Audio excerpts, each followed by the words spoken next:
Hey, what are you watching? I'm just rewatching this Demon Slayer anime.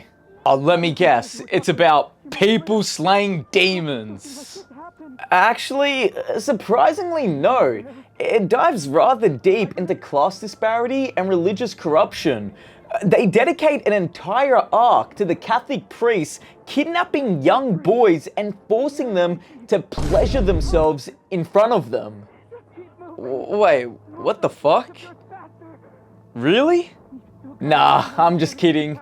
They really do just be slaying demons every episode. Alright, yeah, of course, yeah.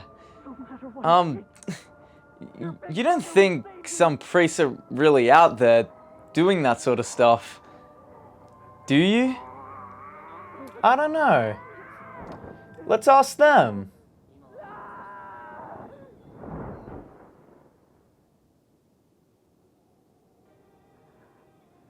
Demon Slayer, an anime where, you guessed it, people slay demons. Simple, fun, unibait. But realistically speaking, if I were in the Demon Slayer universe, how much actual demon slaying would I even be doing? Would I be an overpowered Hashira taking on some of the world's strongest demons? Or would I simply be another generic background character that serves as nothing but demon food? Well, let's talk about it. Right off the bat, it's important to understand that demons can only attack during the night. However, nighttime is when I like to hop in the meatmobile to go get touched by a femboy with syrupy, sticky hands. Or even just settling for some head from a bad bitch with tats wearing a tennis skirt or something. So would I still take the risk of traveling in the night knowing there are demons lurking about? Yeah, probably. Now you might be thinking, okay, easy, just go outside during the day and don't leave your house at night. Duh. And what? Touch grass and get sunlight? Well, here's some news for you, Sherlock.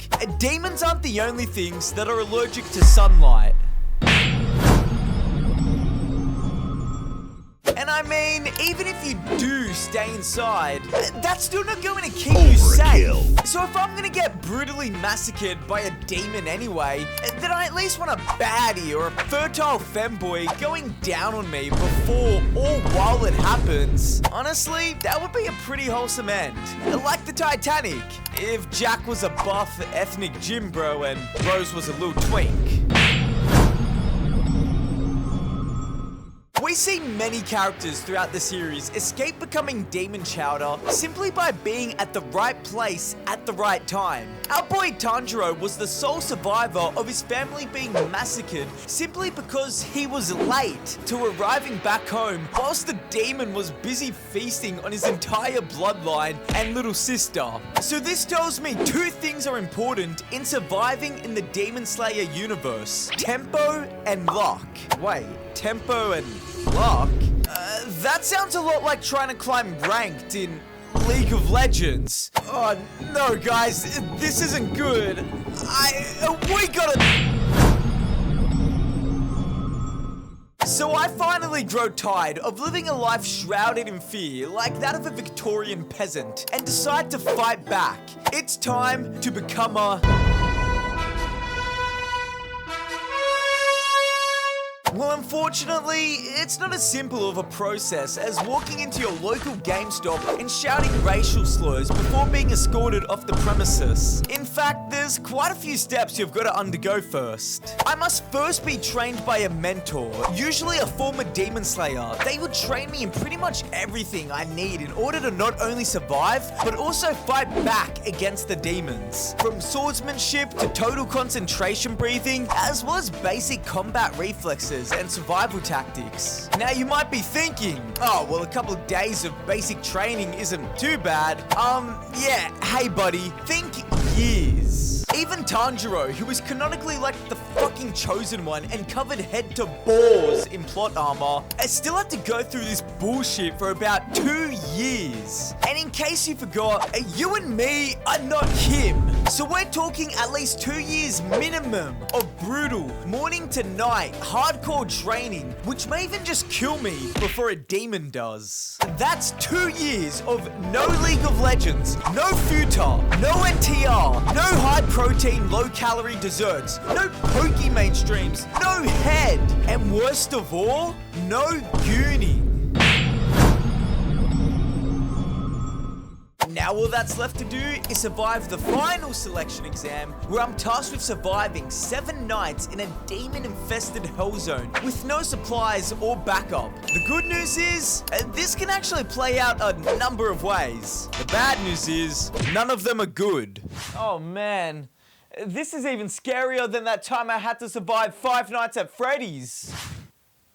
Wait, did bro just cut away in the middle of a cutaway? The first and most obvious scenario, I die to a demon almost immediately. Or maybe I actually managed to survive for a couple of days, even killing some lowly ranked demons along the way. But of course, being the meat god, I start to get devastatingly hungry. And with no food in sight, let alone anything to make some sloppy steves with, I decide that seppuku, or self-disembowelment for you non-weebs, is the only way. There's also the chance that I run into a demon whose face is the spitting image of the first ever breedable twink I ever gave backshots to. With me hesitating for just a moment to deal the finishing blow, the demon pierces through my chest.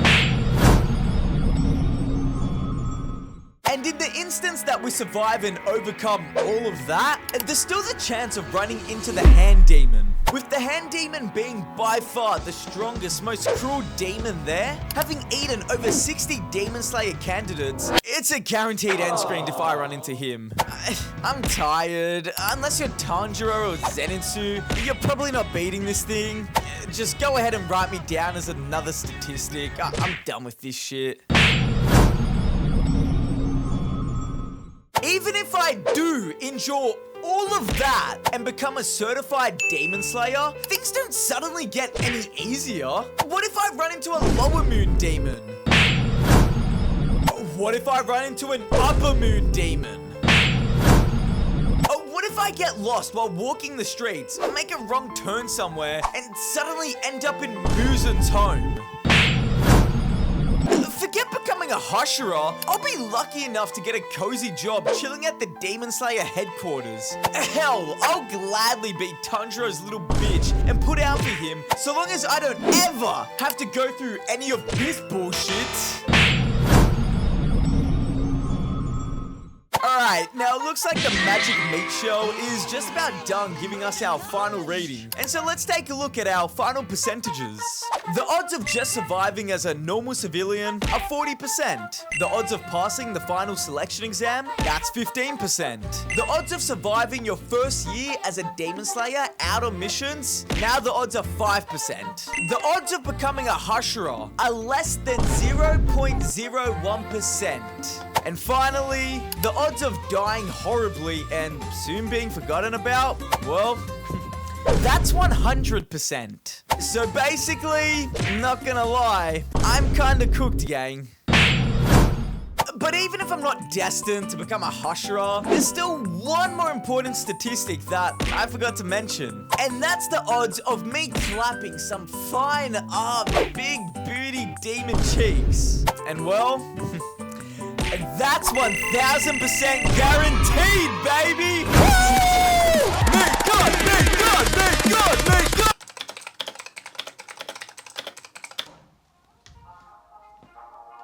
Total concentration. Goon breathing. Sixth form.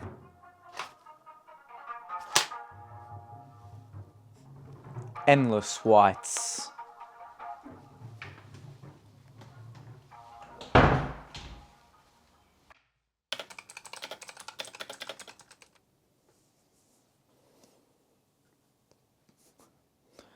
Dad, what the fuck?